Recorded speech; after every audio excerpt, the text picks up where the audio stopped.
महात्मा बुद्ध एक गांव में प्रवचन सुना रहे थे। उन्होंने पास हुए लोगों के समीप अपनी मधुर वाणी से सभी को संबोधित करते हुए बताया कि हर किसी मनुष्य को धरती मां की तरह सहनशील तथा क्षमाशील होना चाहिए।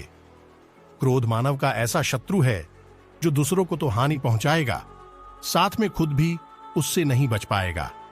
इसलिए क्रोध, ईर्ष्या मानव की सबसे बड़े शत्रु है। सभा में सभी लोग शांति से उनकी बात को ध्यानपूर्वक सुन रहे थे। तभी वहां उस सभा में एक अति क्रोधी व्यक्ति भी उपस्थित था।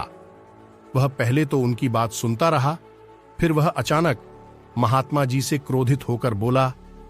बोलते समय उसका आंखें खून के सामान लाल हो रही थीं। उसने बोला कि तुम ढोंगी हो, यहां बैठकर लोगों को बेवकूफ बना रहे हो।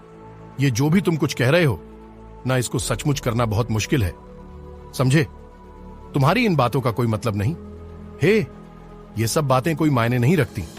असल जिंदगी में कहानी सुनाना बंद करो, धूर्त महात्मा, और जहां से आए हो वहीं चले जाओ।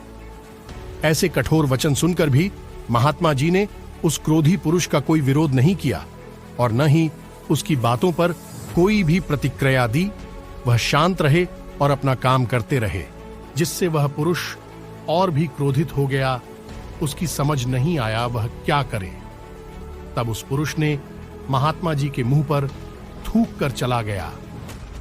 अगले दिन जब उस व्यक्ति का क्रोध शांत हुआ और उसे अपनी गलती का पछतावा हुआ, तब वह आत्मग्लानि में जलने लगा और फिर उसने सोचा कि उस महात्मा से मुझे माफी मांगनी चाहिए। वह महात्मा जी की खोज में उसी स्थान पर गया जहां महात्मा जी कल प्रवचन दे रहे थे। लेकिन महात्मा जी वहां कहां मिलने वाले थे? वह तो अपने शिष्यों के साथ अन्य किसी गांव की यात्रा पर निकल पड़े थे। वह पुरुष सब लोगों से महात्मा जी के बारे में पूछता उस स्थान पर पहुंच गया जहां की महात्मा जी प्रवचन कर रहे थे। तब उस पुरुष को महात्मा जी के शिष्यों ने उसे उनके पास जाने से रोका, लेकिन महात्मा जी ने अपने शिष्यों को आदेश दिया कि आने दें उस पुरुष को। तब वह पुरुष महात्मा जी के चरणों पर गिर गया, उनसे बोला, मुझे क्षमा कीजिए महाराज। उसने महात्मा जी से पूछा, क्या आप भूल गए हो कि मैं वही जिसने कल आपका इतना अपमान किया था? मैं अपने दुष्ट कृत्य की आपसे माफी मांगता हूं। तब महात्मा जी ने बड्डे शालीनता से उस पुरुष से बोले कि कौन सी बात? तब उस पुरुष ने बड्डी हैरानी से महात्मा जी की ओर देखा। महात्मा जी बोले कि मैं तो बीती बातें वही छोड़ना चाहा, क्योंकि बीता हुआ कल कभी वापस लौटकर नहीं आता।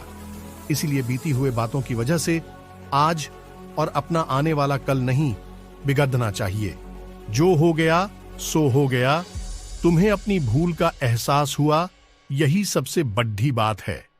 तुम अपनी गलती को मान लिए, सो तुम अब निर्मल हो गए हो। इसलिए कोई भी ग्लानि अपने मन में नहीं रखो। अपने आने वाले कल के बारे में विचार करो और उसे सुधारने का प्रयास करो। महात्मा जी की बात सुनकर उस पुरुष के मन का भार हल्का हो गया और उसने महात्मा जी के चरणों को पकड़ डाच कर कहा, आज से मैं अपने क्रोध का त्याग करता हूं और धैर्यवान और क्षमाशील होने का प्राण आज से लेता हूं। अगर आप हमारे चैनल पर नए हैं तो हमारे चैनल को सब्सक्राइब करें